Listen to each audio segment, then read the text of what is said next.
Welcome to the castle, everybody. Come on in and take a seat. My name is Alex, and I am your player, your GM, your host for A Table for One, a solo role-playing podcast. And today, we're going to be playing Dragonbane. Now, in the previous episode, we finished off the finale for Alone in Deepfall Breach with Rorik. And today, we're going to progress things a little bit. We've already met Rorik and Jaina, brother and sister, as they attempt to make their way to the Misty Vale. Before I get into the thick of things, I am going to point out that this is going to be a full playthrough of the official campaign for Dragonbane, The Secret of the Dragon Emperor. And so I actually have the full rulebook, the adventure book here, and I'll be referencing that. But of course, things might change. Roles are going to be unpredictable, and when they do happen, I'm going to go ahead and roll with it. We don't have to do everything exactly like it is in the book. There can be changes. There might be changes. I hope there are changes, because that makes things a little bit more interesting. So even if you plan on playing that adventure path with your own group or by yourself, my game might be a little bit different than yours, and that's perfectly okay. As I've already stated, for this game, I am going to be playing as Rorik and Jaina, so I'll be playing two characters as opposed to the one character that I had in Alone in Deepfall Breach. This means that any solo abilities that they have, or at least at the start, are going to be ineffective because they're not solo. But I am still going to retain those abilities in case, they might split up, and then I can actually make use of those abilities. So we'll see what happens. The last thing that I'm going to point out is that I am going to be using a couple different extra things that I've gone ahead and ordered. I have a couple PDFs that are going to add some extra content. So I'm going to have necromancy as magic in my world here.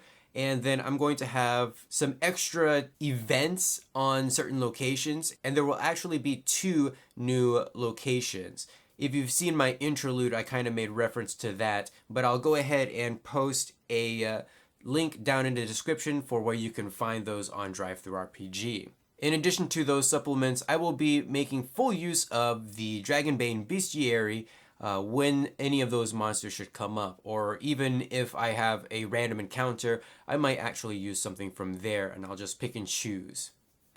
With that being said, let's go ahead and set the scene as Rorik and Jaina make their way down the mountain to get to the Misty Vale. 6 months later. The road is dull, and that is good. It makes it easy to spot potential ambushes. The ancient and narrow pass runs through the mountains like an axe gash.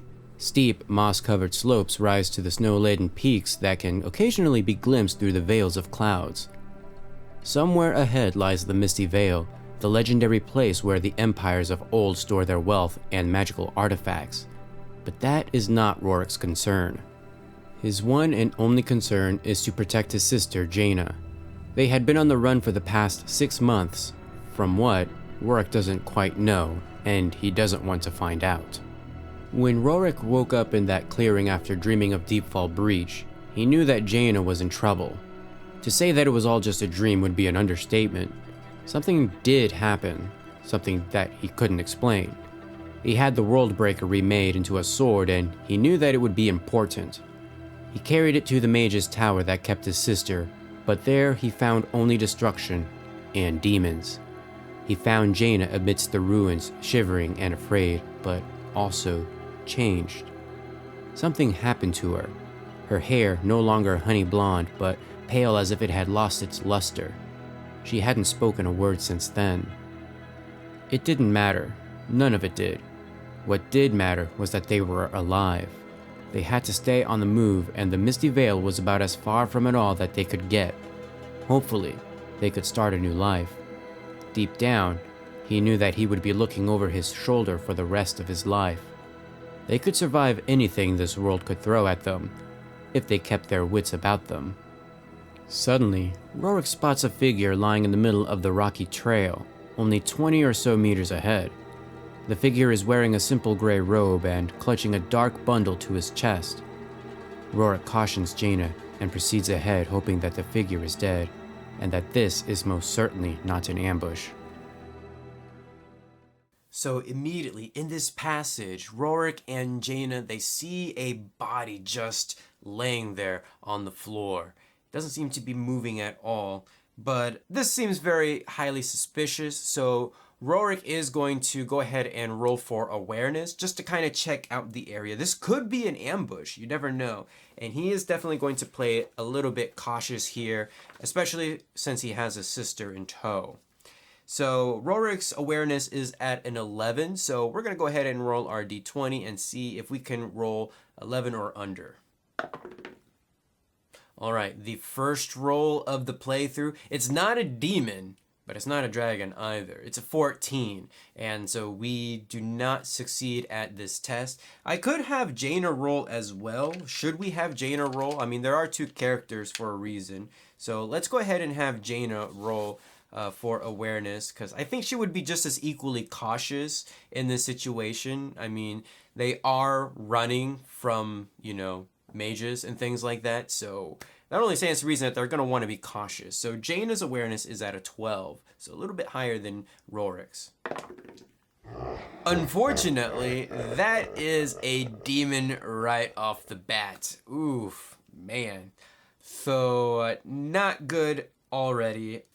Now, this demon means that we definitely don't succeed at the awareness with Jaina, but I also don't think that there's any extra effects that are needed in this instance. So we're just going to go ahead and roll with it. We have a failure, 2 failures, unfortunately.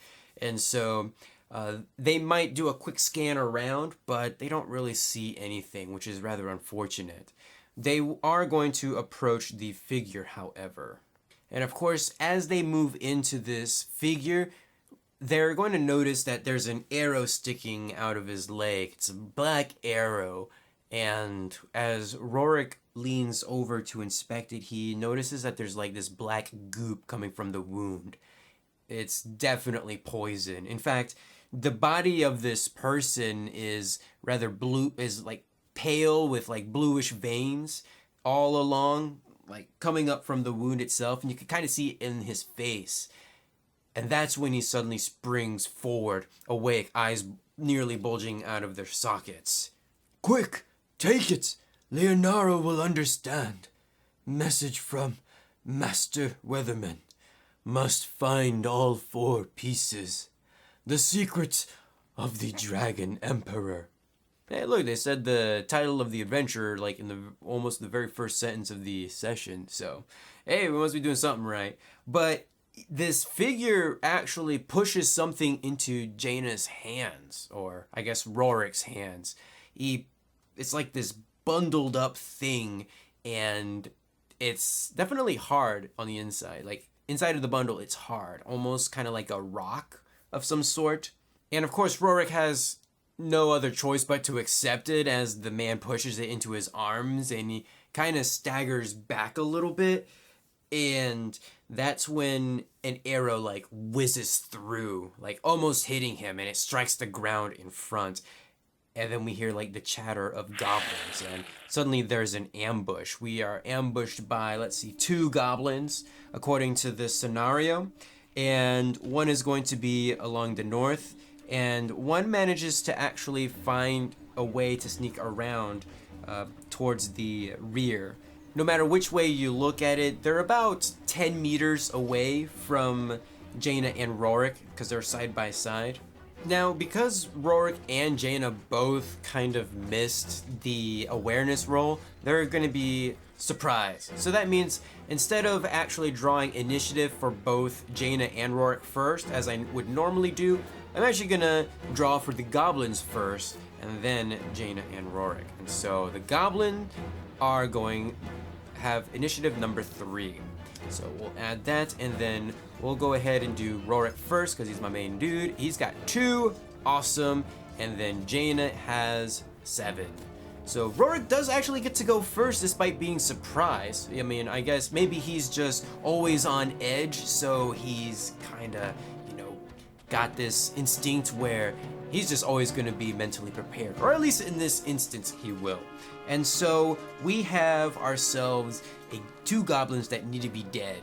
And so what I think Rorik's going to do in this instance is that he's going to tuck away that bundle that he received from Weatherman, and he's going to pull out his sword and his shield. Now, the sword he's going to use is the World Breaker. This is the sword that he ended up with at the end of the finale in Alone in Deepfall Breach, and it's actually still with him, and when he pulls it out, it's almost like there's a ringing sound, like a pure tone, 440 hertz probably, you know, an actual pure sound, and he's going to leap over Weatherman, and he's going to go ahead and charge at the goblin that's to the north in front of him.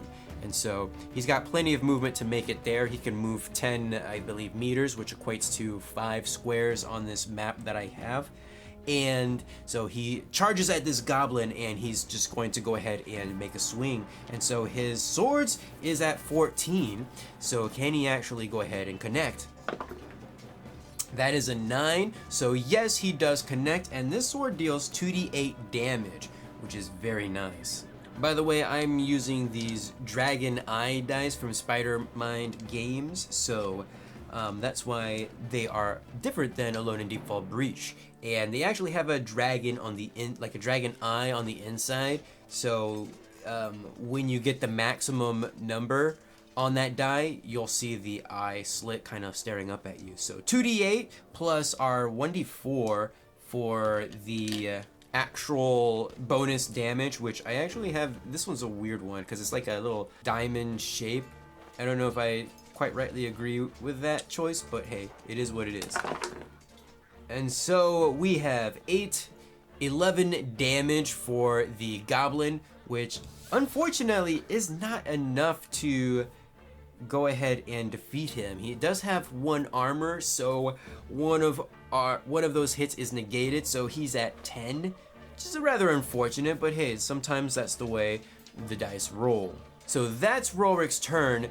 Now we have the goblins to contend with, and so that goblin in front is definitely going to pull out his little short sword, and he is just going to try to go ahead and swipe at him. Now, let's see, the goblin has a 10 for his skill level, so 10 or under, which is rather unfortunate, but that's an 18, so he pulls out his little short sword, and he tries to swipe at Rorik, but Rorik just kind of manages to dodge a little bit out of the way. It's a complete miss. So the other one is going to pull out a bow, and he is going to try to shoot at Jaina. Uh-oh, not a good thing here.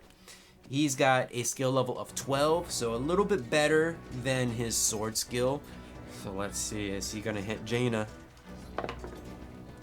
That is a 7, so possibly, because you see, Jaina could go ahead and dodge or attempt to dodge, but then she wouldn't get an action. And that's kind of the thing that you have to really consider when you're playing Dragonbane. Are you going to use your turn for that reaction, or are you just gonna go ahead and take the damage? Jaina's at full health, but remember, she's a mage, and she's got 13 HP, which actually I totally forgot was higher than Rorik once upon a time, until I took the robust talent for Rorik and bumped it up by 2, so he's got at least 1 more HP than Jaina. So is she gonna go ahead and dodge? I don't think so. I think she's gonna go ahead and take this, which means she's gonna be taking 1d10 worth of damage, and remember, she's got no armor either, so this one is going to hurt. Oof.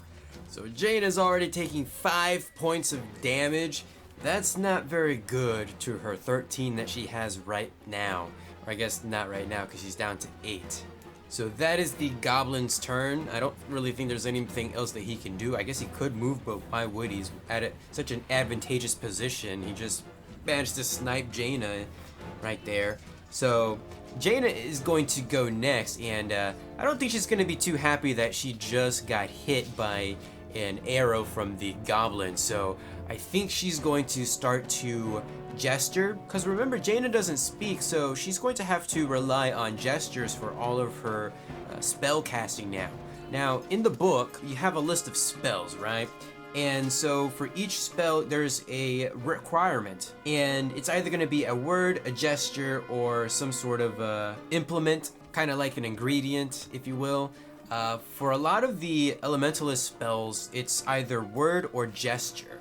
And so you either need to have one or both of those things. So we can actually choose just to have the gesture, and that will actually work for her spell casting. So what spells does Jaina actually have? Well, there's actually two categories of spell that she has. She has magic tricks, and then she has her rank 1 spells. And so your magic tricks are just like, they're not really used for offensive casting or defensive casting like you might have in Dungeons and Dragons. These are just like actual tricks. So they only cost 1 willpower point to cast, but she has access to light, sense magic, and then heat and chill. So with heat and chill, she can actually make the radius around her, like I think 10 meters, either comfortably warm or comfortably chill.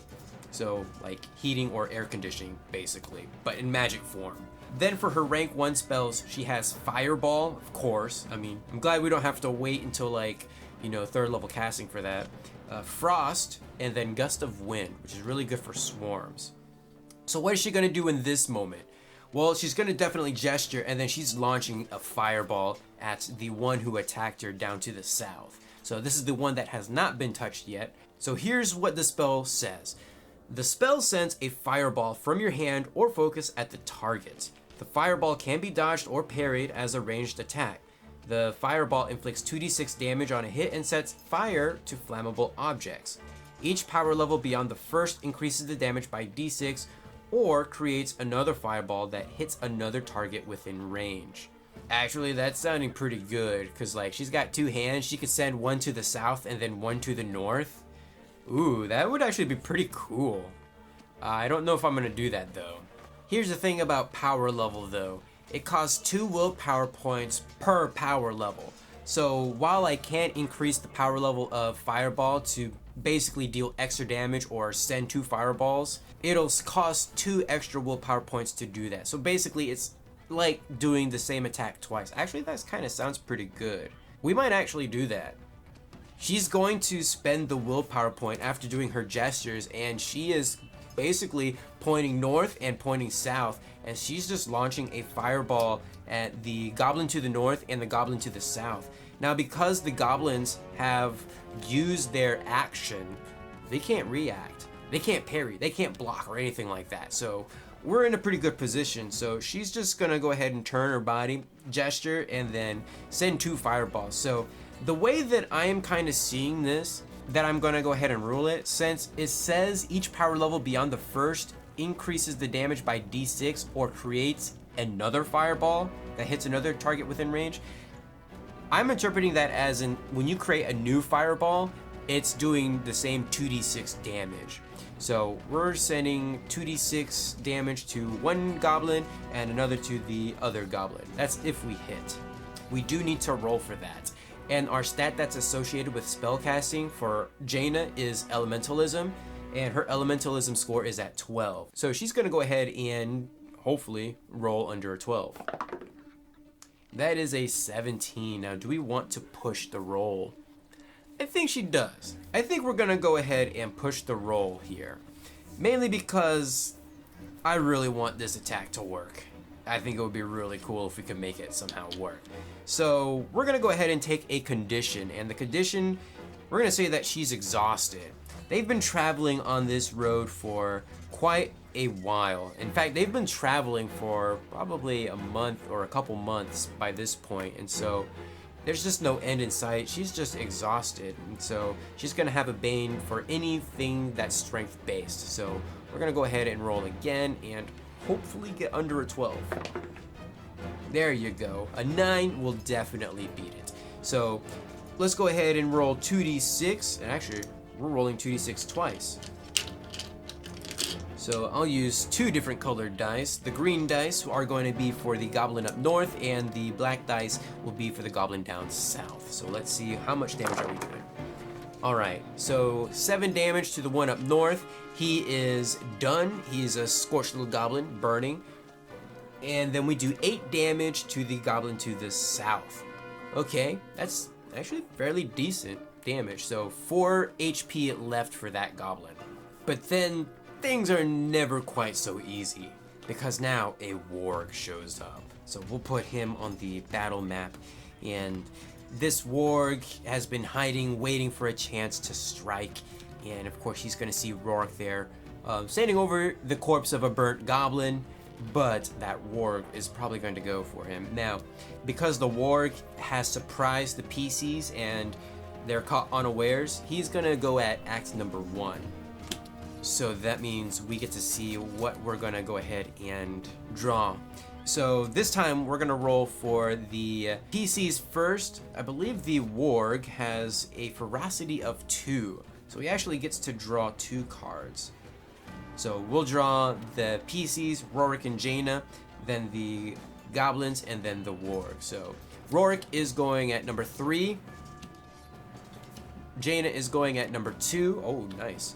And then the goblins, number 9, so all the way last. And then the warg is at number 6. Okay, so the warg does get to go first, unfortunately. And so the warg, let's see, the warg. Well, the warg is definitely going to go up into Rorik's business, and well, there's an attack table for the warg, so let's see what exactly he's going to do. That's a number 2 right there. Swing from above. The warg leaps over a chosen player character, and its rider swings his serrated scimitar from above, inflicting 3d6 slashing damage. Uh-oh. So there's unfortunately no way of blocking this because the warg rider is considered an monster for combat purposes. So we're gonna go ahead and take the 3d6 damage. Oh boy. Okay, let's see. That's only 9 points of damage. I say only 9 points. That's actually quite a bit in the whole grand scheme of things, especially between 2 fighters. And so that is the warg's turn, or their first action right there. Jaina does get to go next, and oof, let's see. The goblin to the south only has 4 HP left. The warg has 24. That's a lot.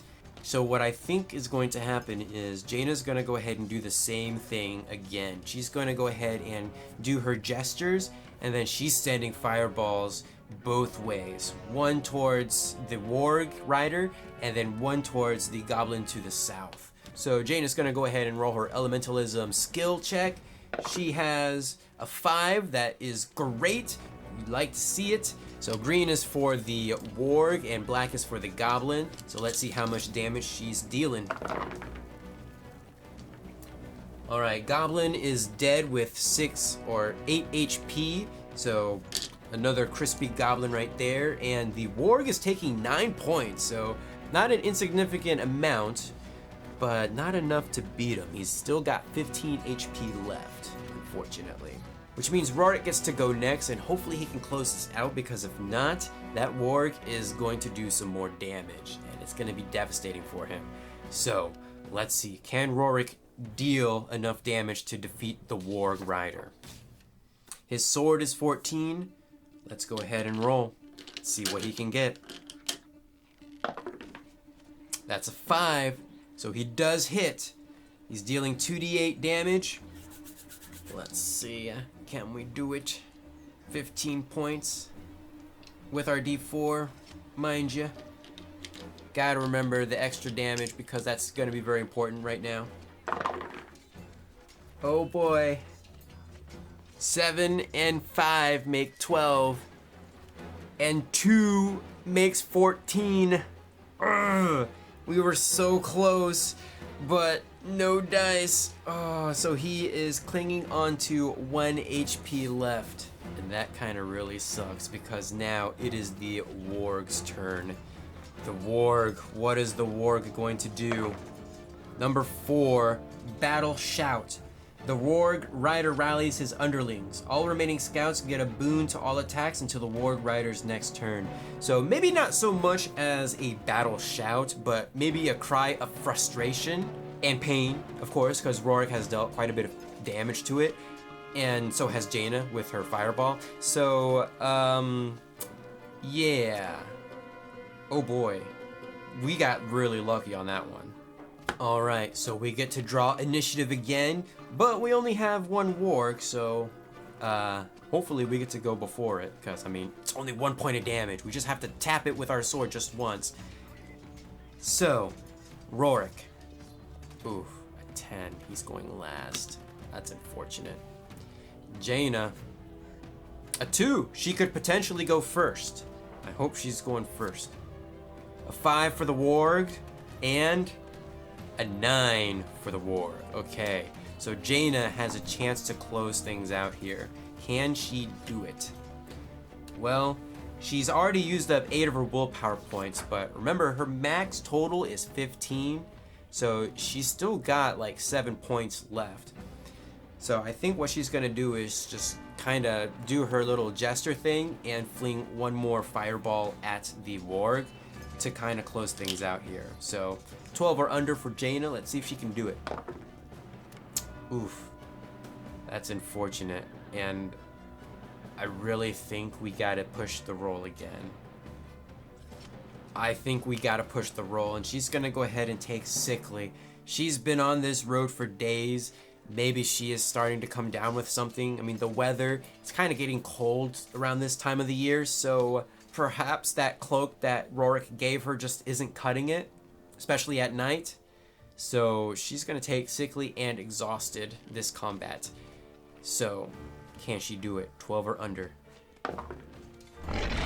Oh, there we go. That is a dragon on the very first combat. And actually, I think this is the first combat on this podcast that I've actually rolled a dragon for. So, kudos to us, we managed to do it, or Jaina managed to do it. So, rolling a dragon when you cast a spell means that your target must roll a dragon to resist, parry, or dodge the spell, and that you may choose one of the following effects. The damage or range of the spell is doubled, the spell does not cost any WP, or you can immediately cast another spell, but get a Bane on the roll.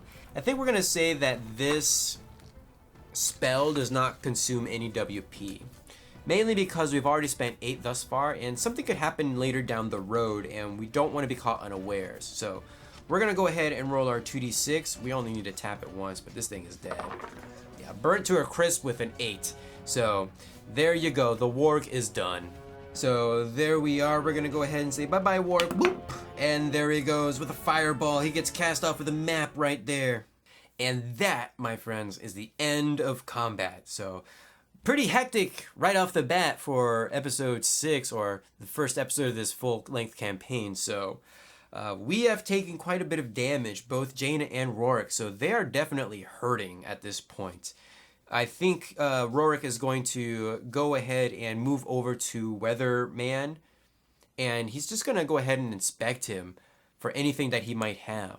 Unfortunately, Weatherman doesn't really have much on him. He does have a map, though, and that map could be very valuable. This map is of the entire region for the Misty Vale.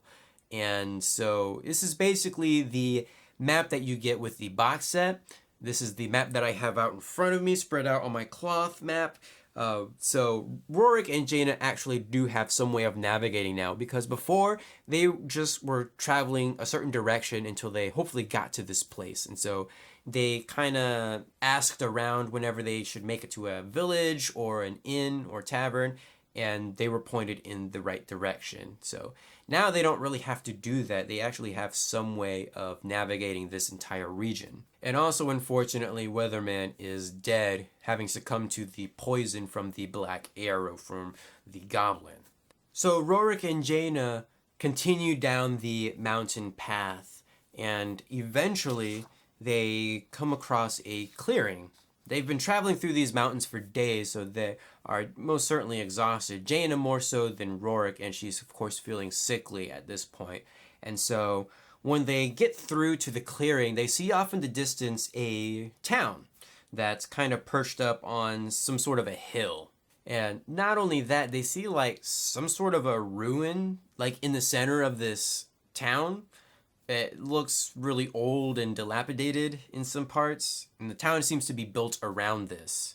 It almost seems like this area has suffered some sort of a rain recently, because The clearing is just kind of mud splattered, and they see these tracks, like these wagon tracks, kind of going towards this town. And so, well, what else to do but actually follow the tracks and head to the town. Luckily, we don't need to make any kind of a bushcraft roll to navigate because we see it clearly where we're going. We're not traveling through like a forest or anything like that. So Rorik and Jaina managed to make it by following this wagon track. And so we're going to go ahead and set up another scene right there. A mud trail leads down the mountain path towards the town. This must be a well-used trail, for the wagon tracks cut deep in the mud. Eventually, the wagon tracks give way to a paved road that cuts through the high-grain fields. Rorik sniffs the air and receives countless smells: manure, smoke, and rotting vegetables, but also freshly baked bread and grilled meat, the stench of civilization. The road leads to a settlement surrounded by a palisade, with lots of small houses with smoking chimneys visible beyond its sharpened logs. The village gate is closed and flanked by two low but sturdy towers of stone with crenellations and pointed wooden roofs. Suddenly, Rorik hears the stern voice of a man barking at him from one of the towers. Halt, strangers! State your names and business or turn back to the forest. This is a place of peace and decency. Rorik stops, as does Jaina, although she stands behind him, almost blocking the man's view of her. "My name is Rorik and I come in peace," Rorik finally admits. The man in the tower looks over him. He points to Jaina and asks about her. And what about her? She got a name too? "This is Jaina, my sister. Please, we're just looking to get a decent night's sleep and some food. Perhaps some work if there's anything that needs doing." The man up on the tower doesn't seem convinced just yet. And what happened to you? Rorik comes to the realization that he is covered in wounds from the ambush, as well as goblin blood. "We ran afoul of some goblins. An ambush. We barely made it through." He leaves out the weatherman. He does not want to be blamed for the death of a stranger. Fine. I'll raise the gate, but you make your way over to the Three Stags Inn. Ragnhild will set you right if you've got a coin for it. A moment later, the gate begins to rise, giving Rorik and Jaina enough room to walk into Outskirt. So after giving his name to Hardy the Watchman, Rorik and Jaina are going to be allowed access into this town called Outskirt. And they were given the name of the Three Stags Inn, and so what better place to kind of recuperate than at the local inn. And that's actually where we're going to leave things off for this episode. We've managed to make it to Outskirt. Now let's see what kind of information we can find. We want some jobs because we're very short on coin at this point. We've kind of used all that we've had to get to this point, and we're kind of broke. And so we need some work. Hopefully we can find some at the Three Stags Inn. My brother and I have finally made it to the Misty Vale. I hope this quaint little town has some decent food. Eating nothing but field rations gets old fairly quick. Check back every other Thursday for a new episode of Table for One, a solo role-playing podcast. If you would like to support this podcast, please rate it or give it a thumbs up wherever you happen to be listening from. If you happen to be watching on YouTube, subscribe and be sure to leave a comment. Music was provided by Tabletop Audio and AI voice work by 11 Labs. You know what I could really use right now? A nice mutton. And ale. Gods only know I'm going to need a lot of ale by the end of this. Rorik just won't shut up about the past 20 years or so.